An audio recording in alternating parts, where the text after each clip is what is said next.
Hello everyone. Now, I'm gonna warn you, this may contain a few minuscule spoilers for Minions: The Rise of Gru. I'm not gonna spoil like the whole movie or the end or anything like that, but just in case you want to come into this movie fresh, you might want to skip this episode. If you don't care to see the movie, then come on. But you see, this episode borrows a lot of elements from the new Minions movie. And this wouldn't have worked 1 year ago. If it weren't for stupid ass COVID, I could have done it 2 years ago, but hey man, it is what it is.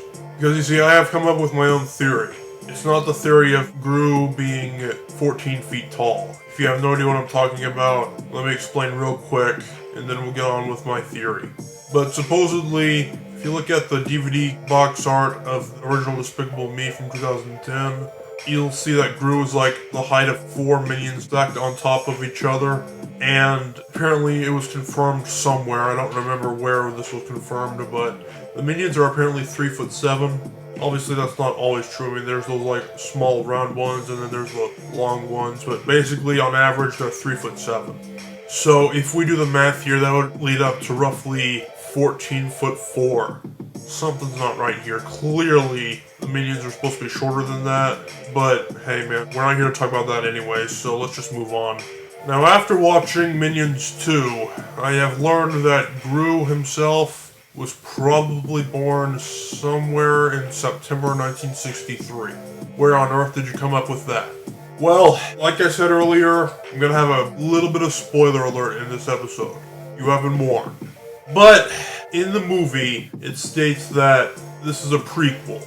Technically, both Minions movies are prequels. The first Minions revolves around the Minions trying to find a master ever since the dinosaur days. Like, their kind has just been searching and searching and searching, and they couldn't find one. That is, until Gru came around, and they finally decided, hey, this would make a good fit. So that's what that movie was about. Now, Minions: The Rise of Gru, which is the sequel to the spin-off of Despicable Me, it revolves around Gru's story before the actual Despicable Me event. So anything before Despicable Me 1 is a prequel. So the Minions, basically. In Despicable Me 2, it states that it takes place in the 1970s.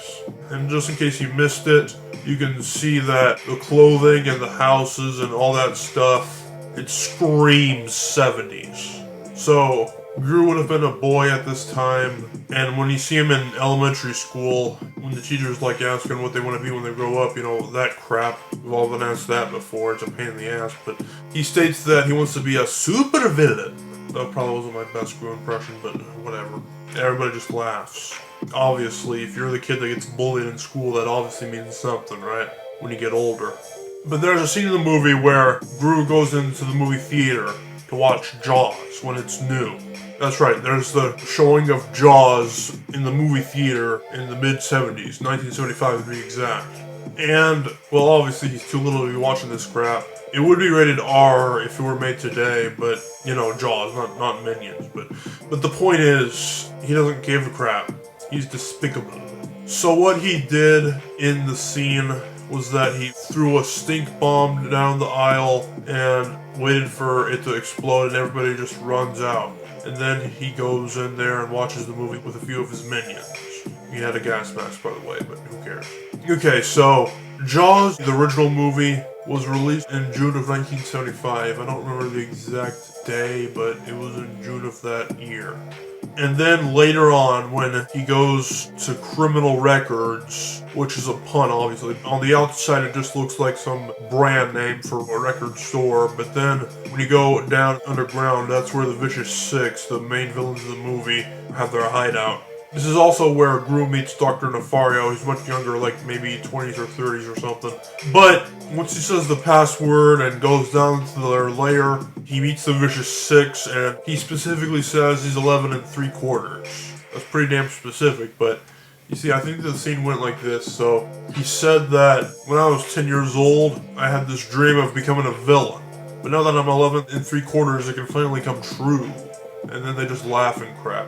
But that's not the point. The point is, 11 3/4 of years, that's 11 and 9 months. So that would mean he was born September 1963. Unless the showing of Jaws was a rerun. if that's the case, he probably could have been born later in 1963 or maybe very early 1964, but I don't remember how long movies stayed in movie theaters back then, but I digress. So yeah, Gru is pretty middle-aged.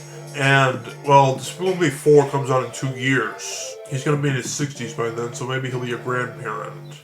Yeah, I know technically the 3 girls he adopted in the original Despicable Me weren't his actual children, he just adopted them, you know?